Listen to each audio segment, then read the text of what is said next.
ఆత్మ యొక్క నిజస్థితిని తెలియజేసి, ఆత్మ యొక్క స్థానాన్ని తెలియజేసి, ఆత్మ ధ్యానం ఎలా చేయాలి అనేటువంటి విషయాన్ని మనం నేను 2 శ్లోకాల ద్వారా చెప్పుకున్నాం. ఇప్పుడు సాధ్యవస్తువు అయినటువంటి ఆత్మ యొక్క వ్యాపకత్వాన్ని గురించి తెలియజేస్తున్నారు. అంటే ఆత్మను గురించినటువంటి వివరం ఎంత తెలిస్తే మనం అంతగా ఆత్మగా ఉండటానికి వీలవుతుంది. అలాగే ఆత్మగా ఉండటానికి ప్రయత్నం చేసేటువంటి సాధకుడికి ఈ ఆత్మ జ్ఞానం చక్కగా ఉపయోగపడుతుంది. అందుకే మళ్ళీ ఇక్కడ 7వ మంత్రంలో ఆత్మ యొక్క వ్యాపకత్వాన్ని గురించి ఇక్కడ తెలియజేస్తూ ఉన్నారు. ఏమిటది? 7వ మంత్రం చూడండి. యస్ సర్వజ్ఞ సర్వవిత్ యస్యైష మహిమా భువి దివ్యే బ్రహ్మపురే హ్యేషాం వ్యోమ్యాత్మా ప్రతిష్ఠితః మనోమయః ప్రాణశరీరనేతా ప్రతిష్ఠితోన్నే హృదయం సన్నిధాయ తద్విజ్ఞానేన పరిపశ్యంతి ధీరాః ఆనందరూపం అమృతం యద్విభాతి. సాధారణంగా మంత్రాలన్నీ కూడా, మంత్రాలు కానీ శ్లోకాలు కానీ 4 లైన్లలో ఉంటాయి. ఇక్కడ 6 లైన్లో చెప్పడం జరిగింది. అంటే ఇది ఒక ప్రత్యేకంగా. దీన్ని బట్టి మనకి ఎక్కడో ఒక్కొక్క చోట ప్రత్యేకతను మనం గుర్తించడం కోసం అలా చెప్పడం జరుగుతూ ఉంటుంది. యా సర్వజ్ఞ సర్వవిత్, ఎవరైతే సర్వజ్ఞుడో సర్వవిధుడో బ్రహ్మము పరమాత్మ ఆత్మ, అది సర్వజ్ఞుడు సర్వవిత్, అన్నీ తెలిసినటువంటి వాడు. భువి ఏష మహిమా యస్య, భువి ఈ జగత్తులో కనిపించేటువంటి మహిమ అంతా కూడా ఆయనది. ఇక్కడ ఏ మహిమ అయితే కనపడుతుందో, ఏ గొప్పతనం అయితే కనపడుతుందో అది అంతా పరమాత్మది. ఎందుకనంటే ఇక్కడ ఏది ఉన్నా పరమాత్మలో నుంచి వచ్చింది. ఈ జగత్తు సృష్టి అంతా కూడా పరమాత్మలో నుంచి వచ్చింది. అసలు నిజంగా పరమాత్మే కనుక పరమాత్మ కంటే అన్యముగా ఇక్కడ ఏమంటానికి వీలుందానంటే ఏం వీల్లేదు. కారణం ఇది సర్వము కూడా పరమాత్మే కనుక ఇక్కడ కనిపించేటువంటి మహిమ, ఇక్కడ కనిపించేటువంటి గొప్పతనం యావత్తు కూడా ఆ పరమాత్మది. ప్రాణ శరీర నేత, ప్రాణాలకి శరీరాలకి నాయకుడై మనోమయ, మనస్సు అనేటువంటి రూపంతో దివ్యే బ్రహ్మపురే వ్యోమ్న, ఆకాశములో ఉన్నటువంటి ఆ బ్రహ్మపురిలో ఏష ఆత్మ ప్రతిష్ఠిత, ఈ ఆత్మ ప్రతిష్ఠించబడింది. మళ్ళీ ఆత్మ ఎక్కడ ప్రతిష్ఠించబడింది అనే విషయాన్ని మళ్ళీ ఇక్కడ చెబుతున్నారు. బ్రహ్మపురే, బ్రహ్మపురం దాని పేరు. పురం అనగానే అది ఒక పురం అనుకోవక్కర్లా, అది ఒక ఊరు గ్రామం నగరం అని కాదు.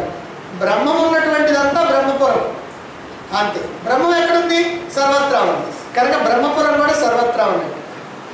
అందుకని ఆకాశే వ్యోమ్నే ఆకాశే ఏష ఆత్మ ప్రతిష్ఠిత, ఈ ఆత్మ ప్రతిష్ఠించబడి ఉంది. హృదయం ప్రతిష్ఠితే, హృదయంలో స్థిరపడి అన్నే సన్నిధాయ, అన్నానికి దగ్గరగా ఉంది. ఏమిటి అన్నానికి దగ్గరగా ఉండడం అంటే? అన్నంతో పోషించబడేటువంటి శరీరంలో అంతటా వ్యాపించబడి ఉంది. ఎందుకంటే మంత్రాలకి ఎంతో లోతైనటువంటి అర్థాలు ఉంటాయి.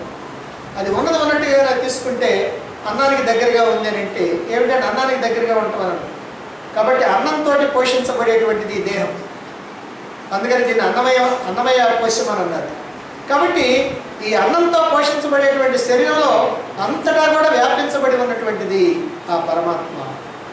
మరైతే పరమాత్మను తెలుసుకోవటం ఎట్లా అని చెప్తున్నారు. తద్విజ్ఞానేన, ఆ పరమాత్మ యొక్క జ్ఞానంతో, ఆ బ్రహ్మజ్ఞానంతో, ఆ బ్రహ్మ విద్యతో ధీర పురుషులైనటువంటి వాళ్ళు, బుద్ధిమంతులైనటువంటి వాళ్ళు ఆనందరూపం అమృతం, ఆనందరూపమైనటువంటిది అమృతమయమైనటువంటిది, అంటే మార్పులు లేకుండా ఎప్పుడు ఒక్కటిగా ఉండేటువంటిది, శాశ్వతమైనటువంటిది, నశించినటువంటిది అయినటువంటి యద్విభాతి ప్రకాశించేటువంటి బ్రహ్మాన్ని ఆ మహాత్ములైనటువంటి వారు పరిపశ్యంతి దర్శిస్తూ ఉంటారు. ఈ మంత్రంలో ఉన్నటువంటి పదాలన్నీ కూడా కొంచెం గజిబిజిగానే ఉంటాయి. అక్కడికి మనం ఎంతో దాన్ని ఒక వరుసలో పెట్టి చెప్తా ఉన్నాం. బ్రహ్మము సర్వజ్ఞుడు, సర్వవిధుడు. పరమాత్మ సర్వజ్ఞుడు, సర్వవిధుడు. కారణం, ఆయన కంటే సర్వజ్ఞుడు ఎవరైనా ఉంటారా ఈ లోకంలో? ఈ లోకంలో ఎవరన్నా పరిమితమైనటువంటి తెలివితేటలు కలిగినటువంటి వాళ్ళు. ఒకవేళ ఎవడైనా నాకు అన్నీ తెలుసు అని అనుకున్నా కూడా వాడు మూర్ఖుడి కింద లెక్క. ఎందుకని? అన్నీ తెలుసంటే ఏమి తెలుసు ఆయనకి? ఏదో కొన్ని రకాలైనటువంటి విద్యలు ఆయనకి తెలుసు. ఆయనకి తెలియనటువంటి విద్యలు చాలా ఉంటాయి. నాకునే 84 రకాలైనటువంటి 84 రకాలైనటువంటి విద్యలు నేర్చుకున్నాడండి.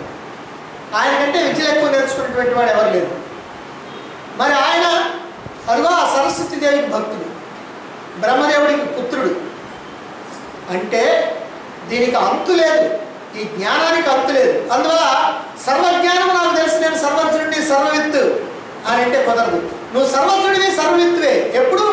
ఎప్పుడంటే నువ్వు ఆత్మస్వరూపంగా ఉన్నట్టు. నువ్వు ఆత్మస్వరూపం కనుక అయినట్లయితే నువ్వు సర్వజ్ఞుడు అవుతావు. అందుకని ఇక్కడ చెప్తున్నారు, బ్రహ్మం సర్వజ్ఞుడు, సర్వవిధుడు.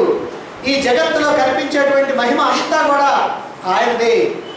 ఆయన ప్రాణ శరీరాలకి నాయకుడై, ప్రాణాలకి శరీరానికి నాయకుడై అంటే ఏమిటనమాట? ఆయన ఉంటేనే ఈ ప్రాణాలు, ఈ శరీరము పనిచేస్తూ ఉంటుంది. అందుకని వీటికి నాయకుడై మనస్సు అనేటువంటి రూపంతో, అంటే పరమాత్మ ఇక్కడ ఎట్లా ఉన్నాడు? ఈ దేహంలో మనస్సుతో ఐక్యమై ఉన్నాడు, అంటే మనస్సుగా ఉన్నాడు. కాబట్టి మనస్సుగా ఉన్నటువంటి వాడైనటువంటి వాడు పరమాత్మ ఆ రూపంలో ఉన్నటువంటి హృదయాకాశంలో ఉన్నటువంటి బ్రహ్మపురిలో, అంటే మళ్ళీ హృదయంలో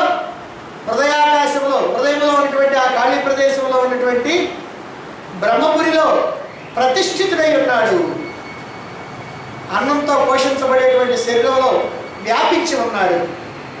హృదయంలో ఉన్నాడు, ఈ శరీరంలో కూడా అంతటా వ్యాపించి ఉన్నాడు.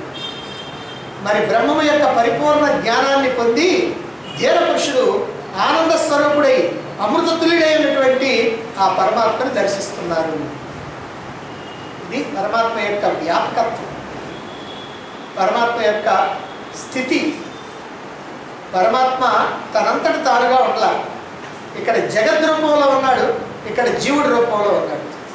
మరి జీవుడి రూపంలో ఎట్లా ఉన్నాడు, ఎక్కడున్నాడు అనేటువంటి విషయాన్ని ఈ మంత్రం మనకి తెలియజేస్తాం. కాబట్టి మొట్టమొదటి విషయం, పరమాత్మ సర్వజ్ఞుడు, సర్వవిధుడు. సర్వజ్ఞుడు, ఆయనకి తెలియనటువంటి విషయం ఇంకేమీ లేదు. సర్వము ఆయనకి తెలుసు. సర్వజ్ఞ, జ్ఞ అంటే తెలివి, అన్నీ తెలిసినటువంటి వాడు. ఈ జగత్తు మొత్తం కూడా ఆయన నుంచే ఉద్భవించింది. కాబట్టి జగత్తులో ఉన్నటువంటి సర్వము కూడా ఆయనకి తెలుసు. జగత్తంతా ఆయన వల్ల ఉద్భవించింది కాబట్టి జగత్తులో ఉన్న సర్వము కూడా ఆయనకి తెలుసు. ఎందుకని? ఇప్పుడు ఒక కుర్చీని మనం తయారు చేయించాం. ఆ కుర్చీని తయారు చేయడానికి కావలసినటువంటి పూర్తి జ్ఞానం ఆ వడ్రంగికి ఉంది. మనకుందా? లేదు. మనం ఏదో ఊహించుకుంటాం, కానీ అక్కడ మాత్రం ఏమి చేయలేము. ఏదో ఒకటి చేసిన తర్వాత ఆ తర్వాత ఎట్లా చేయాలని మనకు సందేహం వస్తుంది. అతడే తయారు చేశాడు కాబట్టి అతనికి దానికి సంబంధించినటువంటి జ్ఞానం పూర్తిగా ఉంటుంది. మరి సమస్తమైనటువంటి సృష్టిని అందించినటువంటి పరమాత్మకి ఈ సృష్టిలో ఉన్నటువంటి సమస్తమైనటువంటి జ్ఞానం ఆయనకు ఉండదా? అందుకని ఆయన సర్వజ్ఞుడు, సర్వవిత్, సర్వము తెలిసినటువంటి వాడు. నిజంగా ఈ జగత్తుకి ఉపాదాన కారణం ఆయనే, నిమిత్త కారణం కూడా ఆయన. ఈ జగత్తంతా కూడా దేంతో తయారు చేశాడు? ఆయనతోనే తయారు చేశాడు. అంటే ఆయనే ఈ జగత్తుగా కనపడుతున్నాడు. కాబట్టి ఉపాదాన కారణం ముడిసరికంతా కూడా పరమాత్మే. ఈ జగత్తు అనేటువంటి దానికి ముడిసరికంతా పరమాత్మే. ఈ జగత్తుని తయారు చేసినటువంటి తెలివి కూడా పరమాత్మది. అందుకని ఉపాదాన కారణం, నిమిత్త కారణం. అందువల్ల దాన్ని ఉభయ కారణం అంటారు. ఈ జగత్తుకి పరమాత్మ ఉభయ కారణం అని అంటారు. కాబట్టే సర్వము తెలిసినటువంటి వాడు, అందుకే ఆయన్ని కవి అని కూడా అన్నారు. కవిం పురాణమును శాసితారం అని భగవద్గీత చెప్తుంది, ఆయన కవి అని. అలాగే ఉపనిషత్తు కూడా చెప్తుంది కవిర్మనీషియో కవిర్మనీషో, ఈశావాస్య ఉపనిషత్తు చెప్తుంది కవి అని. కవి అంటే సర్వము తెలిసినటువంటి వాడు. రవిగాంచనిచో కవిగాంచును అన్నారు. అందువల్ల కవి అంటే సర్వము తెలిసినటువంటి వాడు. అయినప్పటికీ కూడా సర్వం అంటే సర్వము కాదు, చాలా విషయాలు తెలిసినటువంటి వాడు అని అర్థం. ఇక తర్వాత విషయం ఏంటంటే ఈ జగత్తులో కనిపించేదంతా మహిమంతా కూడా ఆయనదే, ఆయన యొక్క వైభవమే ఇక్కడ కనిపిస్తూ ఉంది అన్నారు. మరి ఉపాదాన కారణం ఆయన కదా, ఈ జగత్తు యొక్క ముడిసరికంతా కూడా ఆయన కదా, ఈ జగత్తునందు అంతటా వ్యాపించి ఉన్నటువంటి వాడు కదా పరమాత్మ. కాబట్టి ఇక్కడ గోచరించే వైభవం అంతా కూడా ఆయనదిగా ఇంకెవరిది ఉంటుంది? మనమేమో ఎక్కడో ఒకసాట కూర్చుంటుంది, ఆయనేమో సర్వత్రా ఉండే. కనుక ఇక్కడ కనిపించేటువంటి వైభవం అంతా కూడా ఎవరిదంటే ఆయన యొక్క వైభవమే. పురుష సూక్తం కూడా ఏతావానస్య మహిమ అని చెప్తుంది. ఏతావానస్య మహిమ, ఇదంతా కూడా ఆయన యొక్క మహిమయే అని పురుష సూక్తం చెప్తుంది. అంటే ఈ సర్వం కూడా పరమాత్మ యొక్క మహిమ. ఈ జగత్తులో అన్నీ కూడా ఒక క్రమమైనటువంటి శాసనాన్ని అనుసరించి కదులుతూ ఉన్నాయి. ఈ జగత్తంతా కూడా పరమాత్మ యొక్క కనుసన్నల్లో మెదులుతూ ఉంది. ఆయన యొక్క శాసనం ప్రకారం నడుస్తూ ఉంది. ఆయన శాసనాన్ని ఉల్లంఘించడానికి ఎవరికీ వీల్లేదు. ఆయన శాసనాన్ని ఎవరైనా ఉల్లంఘించారా వాళ్ళ తాట తీస్తాడు. ఇదే మనకి పురాణ గాథల్లో రాక్షసుల యొక్క పరిస్థితి. రాక్షసులు పరమాత్మ యొక్క శాసనాన్ని ఉల్లంఘించడానికి ప్రయత్నిస్తారు, ఉల్లంఘిస్తారు. అందుకే వాళ్ళని అంతం చేస్తూ ఉంటాడు. ఆ రాక్షస బుద్ధి ఎవరికైతే ఉందో అటువంటి వాళ్ళల్లో అణుస్తూనే ఉంటాడు. కనుక ఆయన శాసనానికి తిరగలేదు. ఈ భూమి తిరుగుతూ ఉంది, ఒక క్రమమైనటువంటి పద్ధతిలో సూర్యుడి చుట్టూ తిరుగుతూ ఉంది. భూమే కాదు, బుధుడు, గురువు, శుక్రుడు, శని, యూరేనస్, నెప్ట్యూన్, ప్లూటో, ఇలా గ్రహాలన్నీ కూడా వాటి వాటి కక్ష్యల్లో, అంటే వాటి వాటి దారిలో, వాటి వాటి స్పీడ్తో తిరుగుతూ ఉంటాయి.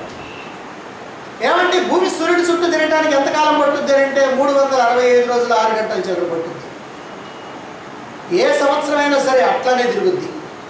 కొన్ని వందల సంవత్సరాలు, వేల సంవత్సరాలు, లక్షల సంవత్సరాల కిందట అట్లనే తిరిగింది. ఇప్పుడు అట్లనే తిరుగుతుంది, ఇక ముందు కూడా అట్లనే తిరుగుద్ది. 1 డిగ్రీ అటు ఇటు జరగదు. స్పీడు 1 కిలోమీటర్ కూడా అటు ఇటు కావడానికి వీల్లేదు. అదే స్పీడ్లో తిరుగుతుంది, అదే రూట్లో తిరుగుతుంది. అలాగే భూమే కాదు, అన్ని గ్రహాలు కూడా అట్లా తిరుగుతాయి. మళ్ళీ ఆ గ్రహాల చుట్టూ ఉపగ్రహాలు తిరుగుతూ ఉంటాయి. అంటే ఏమిటన్నమాట? ఎక్కడుంది ఈ పట్టు? ఎక్కడుంది? అది భగవంతుడి యొక్క మహిమ. మనకు ఆశ్చర్యం లేదా? ఒకసారి జాగ్రత్తగా ఆలోచించండి. ఇన్ని గ్రహాలు, 9 గ్రహాలు, 45 ఉపగ్రహాలు, ఇది సూర్య కుటుంబం. ఇట్లాంటి సూర్య కుటుంబం 10 లక్షల పైన ఉన్నాయని అంటారు. మరి ఇవన్నీ కూడా ఇలా ఒక క్రమమైనటువంటి పద్ధతిలో ఎవరో దగ్గరుండి ఇంజన్తో నడిపిస్తున్నట్టుగా ఎలా నడుస్తున్నాయి? ఇంజన్లు ఉన్నాయా? కరెంట్ ఏమైనా పెట్టారు అక్కడ? ఏముంది? ఎలా నడుస్తున్నాయి? చక్కగా నడుస్తున్నాయి. మనకి ఇక్కడ కావాలంటే ఆ ఫ్యాన్ తిరగాలంటే కరెంట్ ఉండాలి, ఉంటేనే తిరుగుద్ది, లేకపోతే తిరగదు. మరి అక్కడ ఏ కరెంటు లేకుండా ఎట్లా తిరుగుతున్నాయి ఈ గ్రహాలన్నీ కూడా? లక్షల లక్షల గ్రహాలు, ఉపగ్రహాలు, సూర్యుడు, నక్షత్రాలు అన్నీ ఎలా తిరుగుతున్నాయి? ఏమిటి గొప్పతనం? ఏమిటి మహిమ? యదా ఈ మహిమ అంతా కూడా ఆ పరమాత్మదే. అదేవిధంగా ఇక్కడ ఉన్నటువంటి జీవులందరూ కూడా ఆ పరమాత్మ నిర్ణయించినటువంటి పద్ధతిలోనే నడుస్తూ ఉన్నారు. ఆ పరమాత్మ చూపించినటువంటి మార్గంలోనే వాళ్ళంతా నడుస్తూ ఉన్నారు. అంటే అర్థం ఏంటన్నమాట? వాళ్ళు ఏ కర్మఫలాలు అనుభవించినా అదంతా భగవంతుడి యొక్క ఖచ్చితమైనటువంటి శాసనం. ఏమండి కొద్దిగా నాకు మినహాయింపు ఇవ్వండి, ఏదో నేను చాలా కష్టపడాలి కదా, ఈ ఒక్కరోజుకి నాకు కష్టం లేకుండా సుఖం ఇవ్వండి, ఆహా కుదరదు. నీకు కష్టం రావాలనో సుఖం రావాలనో నీ లోపల కర్మఫలాలు ఉన్నాయి, సంచితం నుంచి వచ్చినటువంటి ప్రారంభం. భగవంతుడు ఏం చేస్తాడంటే ఖచ్చితంగా వాటి ప్రకారం నడుపుతూ ఉంటాడు. ఎక్కడా పొరపాటు రావడానికి వీల్లేదు. ఇన్ని కోటాను కోట్ల మంది ఈ లోకంలో ఉన్నారు కదా, ఎక్కడ ఎవరి విషయంలో కూడా పొరపాటు రావడానికి వీల్లేదు. ఒక క్రమమైనటువంటి పద్ధతి ప్రకారమే ఇదంతా కూడా జరగాలి. ఎవరు ఏ అనుభవాలు పొందాలనో, ఎవరు ఏ రకంగా ప్రవర్తించాలనో, ఎవరు ఏ రకమైనటువంటి జన్మలు ఎత్తాలనో, ఎవరు ఎక్కడ జన్మించాలనో, ఎవరు ఎవరికి జన్మించాలనో, ఎవరు ఎవరిని పెళ్లి చేసుకోవాలనో, ఎవరికి ఎంతమంది పిల్లలు పుట్టాలో అన్నీ కూడా ముందుగానే నిర్ణయించబడి ఉన్నాయి. మనం ఏం గందరగోళం చేసినా మనం గందరగోళం మాత్రమే చేయగలుగుతాం, అంతే. ఆహా నేను అక్కడికి పోయేటప్పుడు ఈ పిల్లలు పుట్టారండి, ఇక్కడికి పోయి ఇదంతా ఏం లేదు. ఎట్లాగూ పుట్టేవాళ్ళు పుడతారు, పుట్టని వాళ్ళు అసలే పుట్టరు. కాబట్టి ఇదంతా కూడా క్రమమైనటువంటి పద్ధతి ప్రకారం జరుగుతూ ఉన్నది. ఇదంతా ఏంటంటే ఆయన యొక్క వైభవమే. అందుకే ఆయన సర్వశక్తివంతుడు. మరి అటువంటి పరమాత్మని మనం ధ్యానించాలంటే మరి ధ్యానానికి మనకు స్థానం కావాలి. అందుకే చెప్తున్నారు ఏమిటి ఆ ఆత్మ యొక్క స్థానం, ఆ పరమాత్మ యొక్క స్థానం అని అంటే బ్రహ్మపురి, అది ఆయన స్థానం అంటున్నారు. బ్రహ్మపురి అది ఎలాంటిదట? ఎంతో ప్రకాశవంతమైనటువంటిది. ఎందుకని? అసలు పరమాత్మ స్వయం ప్రకాశం. ఈ లోకంలో దేనికైనా ప్రకాశం కావాలంటే ఎవరో ఒకరు వెనకొట్టి ప్రకాశం ఇవ్వాలి. కానీ పరమాత్మలో ఆయన స్వయం ప్రకాశం. మరి అటువంటి స్వయం ప్రకాశమైనటువంటి పరమాత్మ ఎక్కడున్నాడు? హృదయం అనేటువంటి పద్మకోశంలో, అక్కడ ఉన్నటువంటి ఆకాశంలో ఉన్నాడు. హృదయం అనేటువంటి పద్మకోశంలో, పద్మకోశ ప్రతీకాశం హృదయం చాప్యధోముఖం మంత్రపుష్పం. పద్మకోశ ప్రతీకాశం హృదయం చ అపి అధోముఖం. ఎలా ఉందంట? పద్మకోశంలాగా ఉంది అది. ఆ హృదయం పద్మకోశంలాగా ఉంది. అది ఎట్లా ఉంది? కిందకి. అధోముఖం అంటే కిందకి చూస్తూ ఉంది. ఇట్లా పద్మం ఇట్లా ఇట్లా ఉండకుండా ఇట్లా ఉంది. అదిగో అది ఇక్కడ ఉంది, మన గుండెకి కుడి చేతి వైపు. మరి ఆ పద్మ కోశంలో ఆకాశం, ఆ ఆకాశంలో అక్కడ పరమాత్మ స్థానం. తస్యా శిఖాయా మధ్యే పరమాత్మ వ్యవస్థిత. అదిగో ఆ శిఖ మధ్యలో పరమాత్మ ఉన్నాడు. మరి ఈ చైతన్యవంతమైనటువంటి ప్రకాశవంతమైనటువంటి బ్రహ్మపురి ఏదైతే ఉందో అది బ్రహ్మము నివసించేటువంటి ప్రదేశం. అది పరమాత్మ నివసించేటువంటి ప్రదేశం కాబట్టి దాన్ని బ్రహ్మపురి, బ్రహ్మ నివసించే ప్రదేశం కాబట్టి దాన్ని బ్రహ్మపురి అన్నాం. మన వాళ్ళు కూడా ఇళ్ల మీద పేరు పెట్టుకుంటారు. వెంకటేశ్వర నిలయం, శ్రీనివాస నిలయం, శ్రీరామ నిలయం, శ్రీకృష్ణ నిలయం. ఆ ఇంటి యజమాని కనుక కృష్ణుడు రామారావనో కృష్ణారావనో కనుక ఉంటే అది రామ నిలయం, కృష్ణ. ఆయన పేరు వెంకటేశ్వరుడు కనుక అయితే వెంకటేశ్వర నిలయం, ఆయన పేరు శ్రీనివాసుడు కనుక అయితే శ్రీనివాస నిలయం. అంటే ఆయన ఉంటాడు దాంట్లో. అదే ప్రకారంగా ఇక్కడ కూడా ఆయన బ్రహ్మ ఉంటాడు కాబట్టి బ్రహ్మపురం ఆనందాన్ని. మరి అయితే ఈ ఆత్మ ఎలా ఉంది అక్కడ? వర్షాకాలంలో మేఘాల్లో మెరిసేటువంటి మెరుపు తీగలాగా. వర్షాకాలంలో మెరుపులు మెరుస్తుంటాయి మేఘాలు. ఆ మెరుపులు మెరుస్తున్నప్పుడు ఒక తీగలాగా కనపడుతుంది మనకి. ఆ మెరుపులో మనం కనుక చూసినట్లయితే అది ఆ మెరుపు తీగలాగా దివ్యమైనటువంటి ప్రకాశంతో ఉంది. ఎందుకని దాంతో పోల్చడానికి అంతకంటే లేదు ప్రకృతిలో పోల్చడానికి. అంత మెరుపు ఇంకేం లేదు మనకి పోల్చడానికి. అందువల్ల అదిగో మెరుపు తీగలాగా ఉన్నది. ఉన్నది అంటే ఏదో ఒక వస్తువులాగా ఉన్నదని కాదు. ఆ మెరుపు తీగ అంటే కనపడతా ఉంటుంది, అట్లా ఉన్నదని కాదు. అది మనకి తెలియకుండా ఆ సూక్ష్మాతి సూక్ష్మమైనటువంటి స్వరూపం అట్లా స్వయం ప్రకాశంగా ఉన్నది అని అర్థం చేసుకోవాలి. అలాగే అంతటా వ్యాపించి ఉన్నది. అందుకే అది అన్నంలో స్థిరపడింది అని అన్నారు. అంతటా వ్యాపించి ఉంది, అన్నంలో స్థిరపడింది. అంటే అన్నం అంటే అన్నంతో పోషించబడేటువంటి శరీరంలో అంతటా కూడా వ్యాపించబడి ఉన్నది. అంటే ఈ దేహంలో నఖశిఖ పర్యంతం వ్యాపించి ఉంది. అంటే అన్ని భాగాల్లో ఉంది. లోపల ఉన్నటువంటి అన్ని పార్టుల్లో ఉంది. లోపల హృదయంలోనూ ఉంది, లోపల ఉన్నటువంటి ఊపిరితిత్తుల్లోనే ఉంది, లోపల ఉన్నటువంటి అన్ని పరికరాల్లో ఉంది. కాబట్టి నేను చెప్పుకున్నాను 72,000 నాడులు ఉన్నాయని. ఆ 72,000 నాడుల్లో కూడా ఉంది, కాకపోతే దేన్ని అంటకుండా ఉంది. అది దాని యొక్క చిత్ర విచిత్రమైనటువంటి వ్యవహారం. దేన్ని అంటకుండా అన్నింటిలో అంతటా కూడా వ్యాపించి ఉంది. ఇది ఆత్మ యొక్క వ్యాపకత్వం. జగత్తునంతటా ఉంది, జీవుడిలో ఉంది, లోపలటువంటి భాగాల్లో ఉంది, అవయవాల్లో ఉంది, అన్నింటిలో కూడా వ్యాపించబడి ఉంది. దానికి వస్త్రం మనస్సు. మనోమయ అన్నారు. ఆత్మ అనేటువంటి దానికి వస్త్రం మనస్సు. ఏమండి, ఆత్మకు వస్త్రం కావాలా? ఆత్మకు వస్త్రం కావాలంటే ఎన్ని మీటర్లు తీసుకొస్తారు ఎవరైనా? మనకైతే ఏదో 5 మీటర్లు, 6 మీటర్లు, 4 మీటర్లు తెచ్చుకుంటాము, కుట్టించుకుంటాము, సరిపోతుంది. మరి ఆత్మకి ఎన్ని మీటర్లు తీసుకొస్తాము వస్త్రాన్ని? కాకపోతే ఇది మనం అర్థం చేసుకోవడానికి ఒక ఉపమానం మాదిరిగా చెప్తున్నారు అన్నమాట. ఏమిటయ్యా వస్త్రం అంటే? మనస్సే వస్త్రం, మనోమయం. ఎందుకనంటే అది ప్రాణ శరీరాలకు అధినేత. ప్రాణాలకి శరీరానికి అది అధినేత. మనం శరీరాన్ని వస్త్రంతో కప్పుకుంటాం కదా, అదే ప్రకారంగా అది మనస్సు అనేటువంటి వస్త్రంతో కప్పబడింది. కనిపించేది వస్త్రమే కానీ శరీరం కాదు. ఇప్పుడు మనం చూసుకుంటామంటే ఈ కప్పుకున్నటువంటి వస్త్రం కనపడుతుంది కానీ మన శరీరం కనపడదు. అలాగనే అక్కడ కూడా ఏమవుతుందంటే ఆత్మ మనస్సు అనేటువంటి వస్త్రాన్ని కప్పుకుంది కనుక, జాగ్రత్తగా అర్థం చేసుకోండి, ఆత్మ మనస్సు అనేటువంటి వస్త్రాన్ని కప్పుకుంది కనుక కనిపించేది మనస్సే కానీ ఆత్మ కాదు. అదే ఇప్పుడు మనకు వచ్చిన ఇబ్బంది అంతా. మనం తెలుసుకోవాల్సింది అది.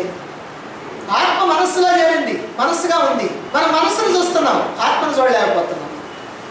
వస్త్రాన్ని తొలగిస్తే శరీరం కనపడుద్ది, మనస్సుని తొలగిస్తే ఆత్మ కనిపిస్తుంది. అందువల్ల ఈ ఆత్మ అనేటువంటిది మనస్సు చేత ఆవరించబడి ఉన్నది. అప్పుడే ఆత్మని జీవుడు అంటున్నారు. ఆత్మని జీవుడు అంటున్నారు. ఎందుకంటున్నారు? ఎందుకనంటే ఆత్మ మనస్సుగా మారింది. ఆత్మ ఈ దేహంలో కూర్చుంది, ఈ క్షేత్రంలో కూర్చుంది, ఈ క్షేత్రాన్ని నేను అనుకుంటా ఉంది. అనుకునేటప్పటికల్లా అది కాస్త జీవుడిగా మారిపోయింది. ఇప్పుడు కనిపించేటువంటిది మనస్సే కానీ ఆత్మ కాదు. అందుకే జీవుళ్ళు తమ నిజస్వరూపమైనటువంటి ఆత్మస్వరూపాన్ని దర్శించలేకపోతున్నారు. ఎందుకని దర్శించలేకపోతున్నారు? ఆత్మ ఆత్మగా ఉంటే దర్శించేవాళ్ళే. ఆత్మ ఆత్మగా ఉండాల. మనస్సు అనేటువంటి వస్త్రాన్ని కప్పుకొని ఉంది. కప్పుకొని ఉండేటప్పటికల్లా ఆత్మదర్శనం కావటం. మనసు యొక్క ఆలోచనల్ని, దాని యొక్క పనుల్ని గమనించగలుగుతా ఉన్నాం. మనం మనసు యొక్క ఆలోచనలు గమనిస్తున్నాం, దాని పనుల్ని గమనిస్తున్నాం, మనసుకున్నటువంటి సుఖ దుఃఖాలని గమనిస్తున్నాం. ఇవన్నీ గమనిస్తూ ఉండటం వల్ల ఏమవుతుంది? ఇవన్నీ గమనిస్తూ ఉండటం వల్ల ఆత్మని గమనించలేకపోతాం, ఆత్మని తెలుసుకోలేకపోతాం. అదేవిధంగా ప్రాణాలు, శరీరాలు, పంచప్రాణాలు, శరీరాలు మనసు యొక్క నిర్ణయాలకి తలవొగ్గి మనసు ఏం చెబితే అవే చేస్తూ ఉంటాయి. ఈ దేహం, ఈ ఇంద్రియాలు మనసు చెప్పినట్లుగానే నడుస్తూ ఉంటాయి. మనందరికీ తెలుసు, మన మనసులో ఏమైతే భావించామో దానికి అనుగుణంగా ఈ శరీరం పనిచేస్తూ ఉంటుంది. మనం ఇక్కడికి రావాలనుకుంటే ఇక్కడికి వచ్చాం, సినిమా హాల్కి పోవాలనుకుంటే సినిమా హాల్కి పోతాం, ప్యాకాటికి పోవాలనుకుంటే ప్యాకాటికి పోతాం. అంటే ఎక్కడికి పోవాలనుకుంటే అక్కడికి పోద్ది. అదంతా కూడా దేని మీద ఆధారపడింది? ఆ మనస్సు మీద ఆధారపడింది. అది శాసించేది. పదా అని అంటుంది, పదం అని అంటుంది. కాబట్టి మనసు యొక్క నిర్ణయానికి ఇవన్నీ కూడా లొంగి ఉండాలి. కాబట్టి మనసుని ఏమన్నారంటే అధినేత అన్నారు. మనసుని ఇక్కడ అధినేత అన్నారు. మనసుకి ఆధారమైనటువంటిది, అధిష్టానమైనటువంటిది ఆత్మ, అది నాయకుడు. ఈ మనస్సు అనేటువంటి దానికి అసలైనటువంటి రూపం ఏంది? మనస్సుకి ఆత్మ. ఆత్మ ఎటువంటిదో, ఎక్కడ నివాసమో తెలియజేసి దాన్ని సాక్షాత్కరించుకోవటం ఎట్లనో చివరి 2 పాదాల్లో మనకు చెప్తున్నారు. ఇంతవరకు ఆత్మ యొక్క వ్యాపకత్వం, ఆత్మ యొక్క గొప్పతనం అంతా చెప్పేశారు. ఆత్మ ఏ ప్రకారంగా దేహంలో కూర్చుంది, ఏమేమి కప్పుకుంది, వస్త్రాలను కప్పుకుంది అనేటువంటి విషయాలన్నీ చెప్పారు. మరి ఇప్పుడు ఈ ఆత్మను మనం తెలుసుకోవాలంటే ఏమిటి? ఇది మనకు కావాలి. ఈ ఆత్మని మనం తెలుసుకొని ఆత్మానుభూతిని పొందాలి, ఆత్మజ్ఞానాన్ని పొందాలి, ఆత్మగా ఉండిపోవాలి, ఆనంద స్వరూపంగా ఉండిపోవాలి. మరి అయితే ఎట్లా? దానికి ఇక్కడ చెప్తున్నారు మహర్షి. ఏమని చెప్తున్నారు? బ్రహ్మానికి సంబంధించినటువంటి జ్ఞానాన్ని అంటే బ్రహ్మజ్ఞానాన్ని ఎవరైతే పొందుతారో అదిగో అటువంటి ధీర పురుషులైనటువంటి వాళ్ళు అమృతము ఆనందమయము అయినటువంటి ఆ బ్రహ్మాన్ని సాక్షాత్కరించుకుంటారు. కాబట్టి ఎవరికి ఆత్మసాక్షాత్కారం? బ్రహ్మజ్ఞానం ఉన్నటువంటి వాళ్ళకి. బ్రహ్మజ్ఞానం ఉండటమే కాదు, వాళ్ళు ఎటువంటి వాళ్ళు కావాలంటే ధీర పురుషులు కావాలి. బ్రహ్మజ్ఞానాన్ని పొందినటువంటి ధీర పురుషులు, బ్రహ్మజ్ఞానాన్ని పొందినటువంటి అధీర పురుషులకి ఏ లాభం లేదు. జ్ఞానాన్ని అయితే పొందుతాం, మనకి మాత్రం ధైర్యం లేదు. ధీర అంటే ధైర్యం. దేనికి ధైర్యం? దేన్నన్నా వదలాలంటే వదలగలిగినటువంటి ధైర్యం ఉండాలి. ప్రాపంచికమైనటువంటి వ్యవహారాలను విడిచిపెట్టాలంటే విడిచిపెట్టేటువంటి ధైర్యం ఉండాలి. వైరాగ్యం కావాలంటే వైరాగ్యాన్ని పొందడానికి కావాల్సినటువంటి ధైర్యం ఉండాలి. రెండవ అర్థం ఉంది. ధీ అని అంటే బుద్ధి. ధీర పురుషులు అంటే బుద్ధి బాగా ప్రకాశిస్తున్నటువంటి వాళ్ళు, బుద్ధిని ప్రాపంచికమైనటువంటి విషయాల్లో కాకుండా పరమాత్మ విషయాల్లో ఉంచినటువంటి వాళ్ళే ధీర పురుషులైనటువంటి వాళ్ళు. కాబట్టి అటువంటి ధీర పురుషులైనటువంటి వాళ్ళు బ్రహ్మజ్ఞానం ద్వారా అమృతమయము ఆనంద స్వరూపమైనటువంటి ఆత్మని అందుకోగలుగుతారు అని. అంటే బ్రహ్మానికి సంబంధించినటువంటి పరిపూర్ణమైనటువంటి జ్ఞానాన్ని అందించేటువంటివి ఉపనిషత్తులు. పరమాత్మకు సంబంధించినటువంటి జ్ఞానం, పరిపూర్ణమైనటువంటి జ్ఞానం మనకు కావాలంటే ఎక్కడి నుంచి వస్తుంది? అది ఉపనిషత్తుల నుంచి వస్తుంది. కాబట్టి ఆ ఉపనిషత్తుల ద్వారా పొందేటువంటి విద్య ఏదైతే ఉందో అదే బ్రహ్మ విద్య. ఉపనిషత్తుల ద్వారా పొందేటువంటి జ్ఞానం ఏదైతే ఉందో అదే బ్రహ్మజ్ఞానం. ఆ బ్రహ్మజ్ఞానం ద్వారా ధీర పురుషులు ఆత్మానుభూతిని పొందగలుగుతారంటున్నారు. అయితే కేవలం విద్యను పొందినంత మాత్రాన ప్రయోజనం లేదు. వారు ధీర పురుషులై ఉండాలి. అంటే జ్ఞానాన్ని పొంది ఈ జ్ఞాన సాధనలు చేసేటువంటి వారు కావాలి.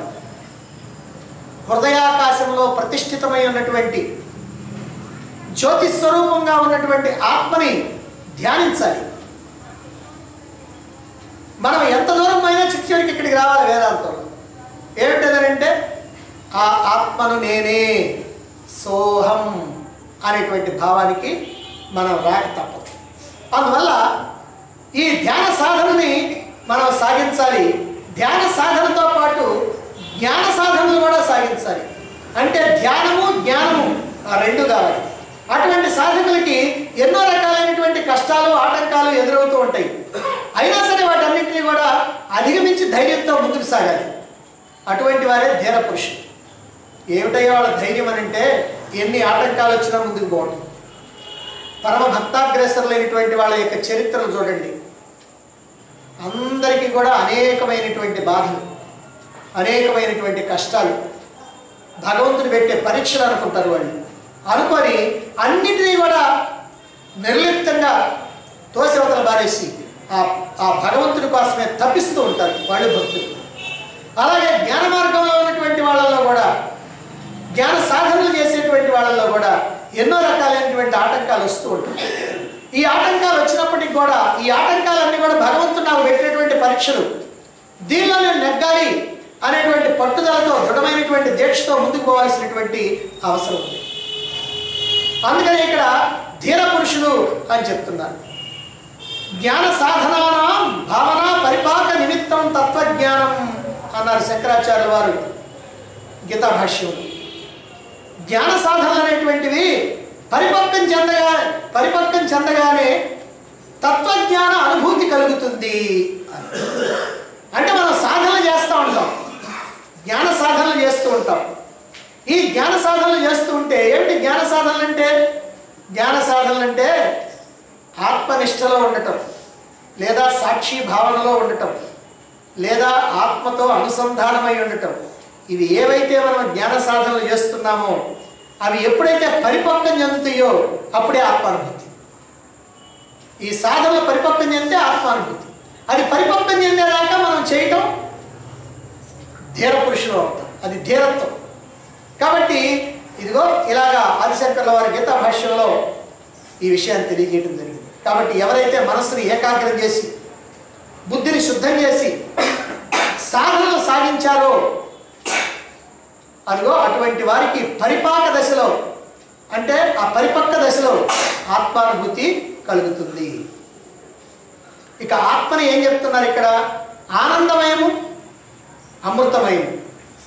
ఆనందమయము అమృత స్వరూపం. అంటే ఆత్మానుభూతి పొందినటువంటి వాళ్ళకి నిరంతరము కూడా ఆనందమే ఆనందం. ఆత్మానుభూతి పొందితే చాలు, నిరంతరం కూడా ఆనందం ఆనందం ఆనందం ఆనందం. వాళ్ళకి దుఃఖం ఎట్టుకుంటుందో తెలియదు. ఆ ఆనందం కూడా ఇక్కడ నుండి సంతోషం కాదు, విషయానందం కాదు, అది బ్రహ్మానందం. శంకరాచార్యుల వారు భజగోవిందంలో చెప్పారు, నందతి నందతి నందత్యేవా అని. అంటే ఆనందమే ఆనందం, ఆనందమే ఆనందం, ఆనందమే ఆనందం. అలా అన్నిసార్లు చెప్తే కానీ ఆయన తృప్తి కలగాలి. యస్య బ్రహ్మణి రమతే చిత్తం నందతి నందతి నందత్యేవా. యస్య బ్రహ్మణి రమతే చిత్తం, యస్య చిత్తం బ్రహ్మణి రమతే. ఎవరి యొక్క మనస్సు బ్రహ్మంలో రమిస్తూ ఉంటుందో వాళ్ళకి ఆనందమే ఆనందం, ఆనందమే ఆనందం, ఆనందమే ఆనందం. అందుకని ఆత్మ ఆనంద స్వరూపం. ఆనంద స్వరూపం మాత్రమే కాదు, అది అమృతం. అమృతం అంటే మృతం లేనటువంటిది, మార్పులు లేనటువంటిది, మరణం లేనటువంటిది, ఏ రకమైనటువంటి వికారాలు లేనటువంటిది. కాసేపు ఉండటం, పుట్టడం, పెరగటం, మార్పు చెందడం, కృషించడం, నశించడం అనేటువంటి మార్పులు ఏమీ లేకుండా ఉండేటువంటిది ఇదిగో ఆత్మ. కాబట్టి ఆ శాశ్వత ఆనంద ప్రాప్తి, మోక్ష ప్రాప్తి ఎవరికి అంటే బ్రహ్మజ్ఞానాన్ని అందుకున్నటువంటి ధీర పురుషులైనటువంటి వాళ్ళకి. బ్రహ్మజ్ఞానాన్ని అందుకోవాలి, ఆ జ్ఞాన సాధన చేయాలి, వచ్చేటువంటి ఆటంకాలను ఎదుర్కోవాలి, ముందుకు వెళ్ళాలి. అప్పుడే ఈ ఆత్మానుభూతి సాధ్యమవుతుంది. ఇటువంటి అమృతమయం ఆనంద స్వరూపం అయినటువంటి ఆత్మ హృదయ గుహలో ఉన్నది అని అంగిరసుడు ఈ మంత్రంలో తెలియజేస్తూ ఉన్నాడు. మరి హృదయమేమో అజ్ఞానం చేత ఆవరించబడి ఉంది. మన హృదయం అజ్ఞానం చేత, అవిద్య చేత ఆవరించబడి ఉంది. ఆ అజ్ఞానం ఉన్నంతకాలం మనకు ఆనందానుభూతి కలగదు. మరి ఆనందానుభూతి కలగాలంటే ఆ అజ్ఞానం ఛేదించబడాలి. ఆ అజ్ఞానం ఛేదిస్తేనే, అజ్ఞానాన్ని ఛేదిస్తేనే ఆనందం అనేటువంటిది కలుగుతుంది. మరి ఆ అజ్ఞానాన్ని, ఆ అజ్ఞాన బంధం ఛేదించడం, ఆనందానుభూతిని కలగటం ఎలాగనేటువంటి విషయాన్ని తర్వాత మంత్రాలు చెప్తున్నారు. 8వ మంత్రం ఇది ముండకోపనిషత్తులో ప్రధానమైనటువంటి మంత్రాల్లో ఒక మంత్రం. అదేమిటో చూడండి. విద్యతే హృదయ గ్రంథి ఛిద్యంతే సర్వ సంశయాః క్షీయంతే చాస్య కర్మాణి తస్మిన్ దృష్టే పరాపరే. తస్మిన్ దృష్టే పరాపరే, తస్మిన్ పరాపరే దృష్టే. ఎప్పుడైతే హెచ్చుతగ్గుల్ని గుర్తించడం జరుగుతుందో, దృష్టి అంటే గుర్తించడం, ఎప్పుడైతే హెచ్చుతగ్గుల్ని గుర్తించడం జరుగుతుందో హృదయ గ్రంథి విద్యతే, హృదయంలో ఉన్నటువంటి ముడులన్నీ కూడా ఛేదించబడతాయి. హృదయ గ్రంథి అంటే ఇప్పుడే చెప్పుకున్నాం, ఈ హృదయం అంతా అజ్ఞానముతో కప్పబడి ఉంది అని. అంటే అజ్ఞానం అనేటువంటి గ్రంథులతో ఉంది, అజ్ఞానం అనేటువంటి ముడులు వేయబడి ఉంది. అవి కాస్త ముడులన్నీ కూడా ఛేదించబడాలి. అంటే ఎలా ఛేదించబడతాయట? ఎప్పుడైతే హెచ్చుతగ్గుల్ని గుర్తించడం జరుగుతుందో అదిగో అప్పుడు ఏమవుతుందట? హృదయ గ్రంథి ఛిద్యంతి, హృదయంలో ఉన్నటువంటి ముడులన్నీ కూడా వీడిపోతాయి. ఇంకేం జరుగుతుందంట? సర్వ సంశయా భిద్యంతి ఛిద్యంతి. సర్వ సంశయ, అన్ని సంశయాలు, సందేహాలు కూడా పూర్తిగా తొలగిపోతాయి. ఇంకా క్షీయంతే చాస్య కర్మాణి, అస్య కర్మాణి, అతడి కర్మలన్నీ కూడా క్షీయంతే నశించిపోతాయి. ఇక్కడ 3 విషయాలు చెప్పారు. ఒకటి హృదయ గ్రంథి, అది కాస్త ముడి వీడిపోద్ది. రెండోది సంశయాలన్నీ తీరిపోతాయి, మనసులో కలిగే సందేహాలన్నీ తీరిపోతాయి.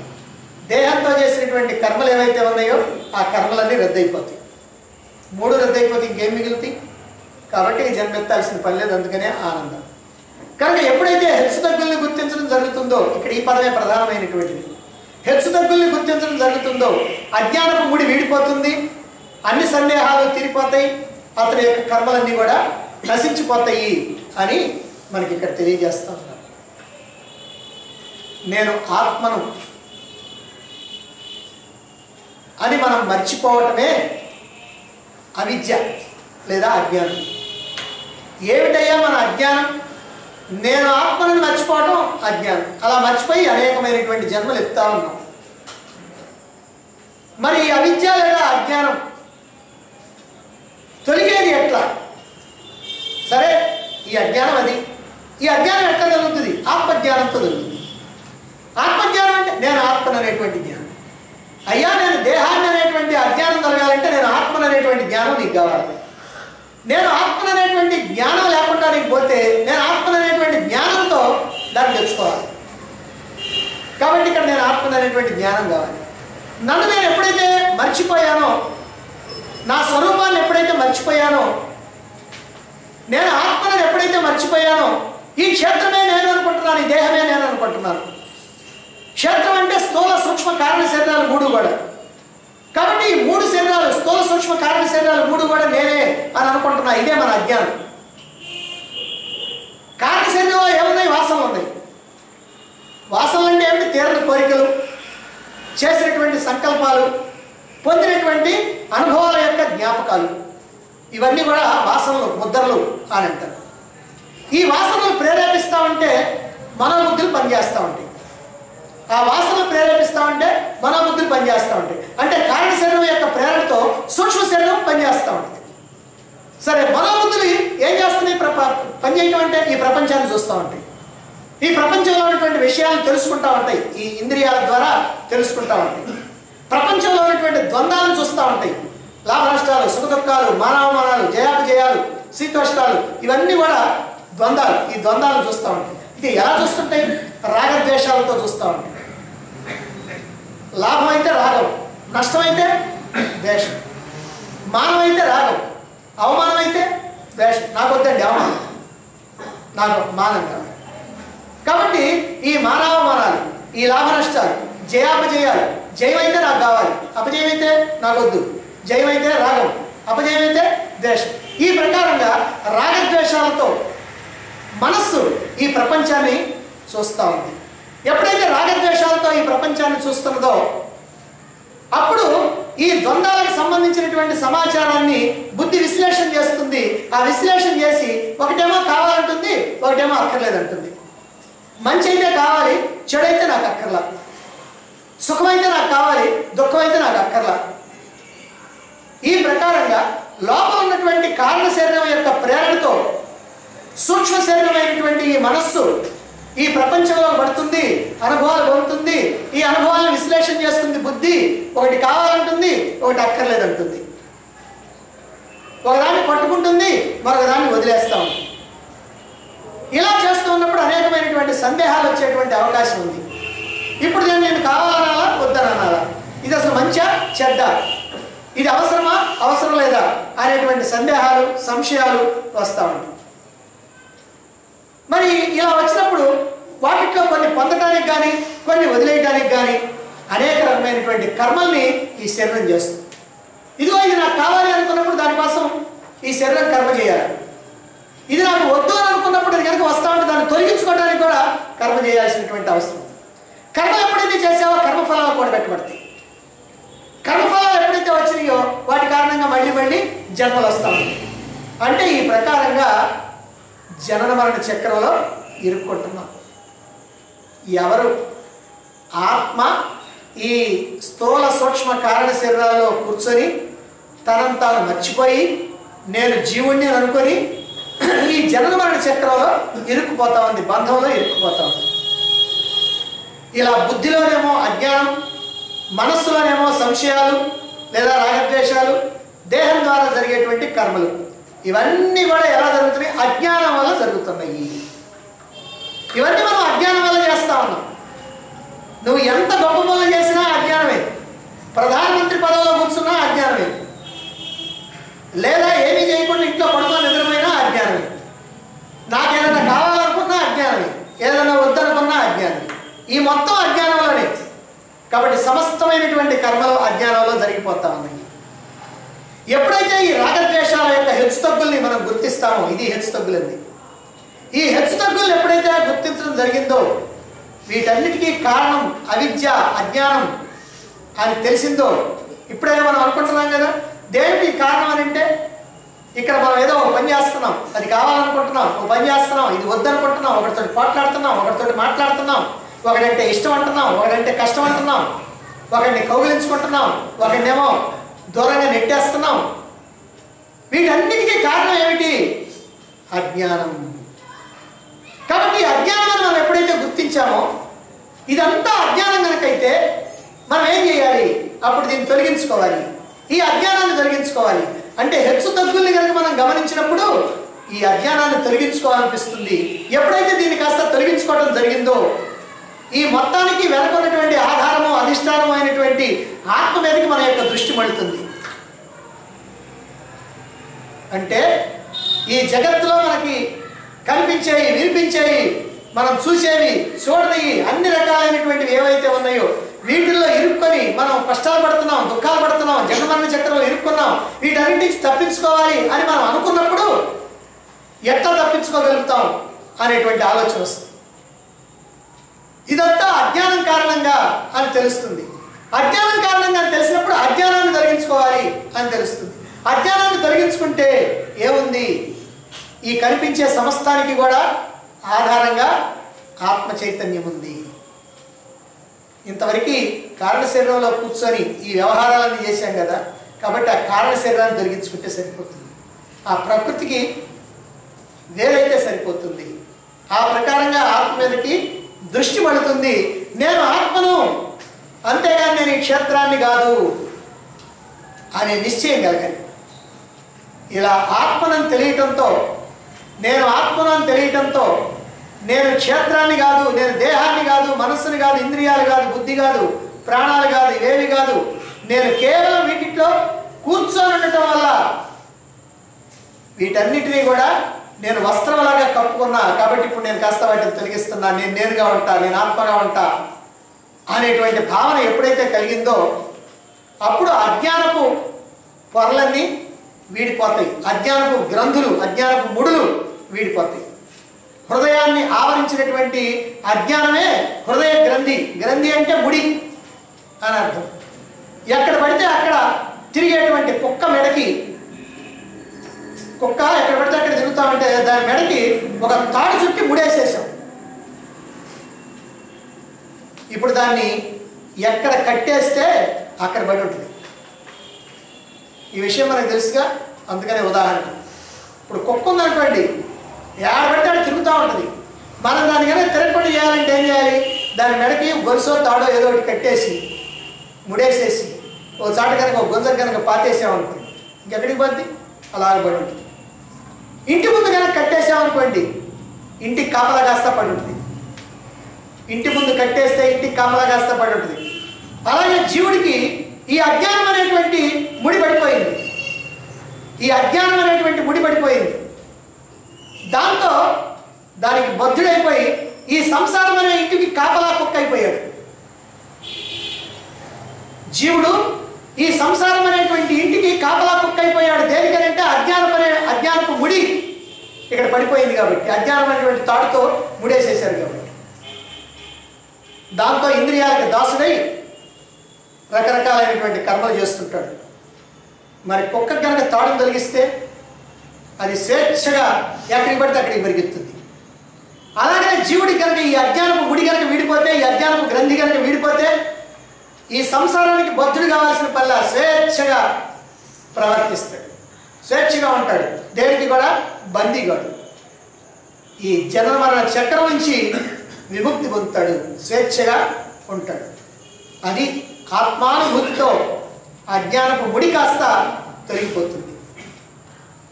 దాన్ని అక్కడ చెప్పింది విద్యతే హృదయ గ్రంథి. ఎప్పుడైతే ఈ అజ్ఞానపు ముడి కాస్త వీడిపోయిందో అంతే, దానితో అన్ని సందేహాలు తొలగిపోతాయి. సందేహాలన్నీ ఎప్పుడైతే తొలగిపోయినాయో అప్పుడు ఇక కర్మలు చేసేటువంటి విషయంలోకి వచ్చినప్పటికీ ఆ కర్మల యొక్క ఫలితాలు తనకి రాకుండా ఉంటాయి. అంటే అజ్ఞానపు గ్రంథి వీడిపోయినటువంటి వాడు ఆత్మస్థితిలో కూర్చుంటాడు. ఆత్మస్థితిలో కూర్చుంటేనే అజ్ఞానప్పుడు వీడుద్ది. అజ్ఞానప్పుడు వీడింది అంటే ఆత్మస్థితిలో ఉన్నాడు. ఆత్మస్థితిలో ఉన్నటువంటి వాడు కర్మలు చేస్తాడా? చేయడు. కానీ అతను దేహం ద్వారా కర్మలు జరిగితే జరగవచ్చు. దేహం ద్వారా జరిగే కర్మల్ని నేను చేస్తున్నానని తన నెత్తి మీద వేసుకోడు. దేహం ద్వారా జరిగే కర్మల్ని అలా చూస్తూ ఉంటాడు. చూడాలని కూడా చూడడు, అలా జరిగిపోతూ ఉంటాయి అంతే.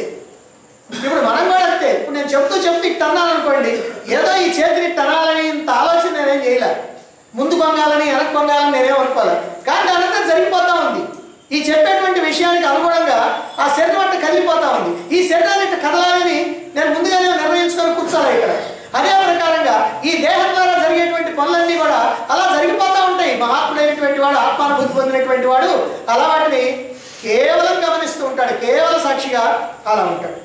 కాబట్టి మన శరీరాలలో జరిగేటువంటి కర్మలకి ఈ కేవల సాక్షిగా ఉంటాడు కనుక వాటి ద్వారా జరిగేటువంటి ఆ కర్మల యొక్క ఫలితాలు అతనికి అంటవు, కర్మఫలాలు అతనికి అంటవు. ఇంతకుముందు చేసినటువంటి కర్మలు ఏవైతే ఉన్నాయో, మరి కర్మఫలాలు అంతకుముందు ఉన్నాయి కదండి అని అంటే అవన్నీ కూడా జీవభావంతో చేశాడు కనుక ఇప్పుడు జీవభావం లేదు కనుక, జీవభావం చచ్చిపోయింది కనుక ఆ కర్మలతో ఇక సంబంధం లేదు, ఆ కర్మలు కూడా పోతాయి. జీవభావంలో ఉన్నప్పుడు చేసినటువంటి కర్మలు దైవభావంలో ఉన్నప్పుడు అనుభవించాల్సిన పనిలే. జీవభావంలో ఉన్నప్పుడు చేసినటువంటి కర్మల ఫలితాన్ని జీవభావంలోనే అనుభవిస్తాడు. కళ్ళలో చేసినటువంటి కర్మల ఫలితం కళ్ళలోనే అనుభవిస్తాడు, మేలుకున్న తర్వాత అనుభవించడు. కళ్ళలో హత్య చేశారనుకోండి, అక్కడ 10 ఏళ్ళు శిక్ష పడ్డది అనుకోండి, ఆ శిక్షను ఎప్పుడు అమలు పరుస్తారు? ఆ కళ్ళలోనే. నువ్వు ఎప్పుడు అనుభవించాలా? కళ్ళలోనే. మేలుకుంటే నీకేం సంబంధం లేదు. అదే ప్రకారంగా జీవభావంలో చేసినటువంటి కర్మలు, నేను జీవుణ్ణి అనేటువంటి భావంలో చేసినటువంటి కర్మలు ఆ జీవుణ్ణి అనేటువంటి భావంలో ఉన్నవాడే అనిపిస్తాడు. నేను ఆత్మను అనేటువంటి భావంలో ఉన్నటువంటి వాడికి ఆ కర్మఫలాలు ఏవి కూడా అంటాం. కాబట్టి సర్వకర్మ బంధ విముక్తి జరుగుతుంది, అదే మోక్ష ప్రాప్తి. కాబట్టి ఈ ప్రకారంగా ఆత్మను గుర్తించి ఆత్మతో అనుసంధానమై ఆ ఆత్మ ఏ ప్రకారంగా దేహంలో అలా కూర్చొని ఎట్లయితే తనను తాను మర్చిపోయి ఇక్కడ ఏ కర్మలు జరుగుతున్నాయో, ఈ కర్మలన్నీ ఎట్లా బంధం అవుతున్నాయో, వాటి నుంచి తప్పించుకోవడానికి అజ్ఞానం అనేటువంటి ముడిని ఎట్లా విడగొట్టాలనో అనే విషయాలన్నీ కూడా ఈ మంత్రం ద్వారా మనం తెలుసుకున్నాం. ఇప్పుడు బ్రహ్మమును నేనే, ఆత్మను నేనే అని ఎవరు తెలుసుకోగలుగుతారు అనే విషయాన్ని తర్వాత మంత్రంలో చెప్తున్నారు. మనం రేపు తెలుసు.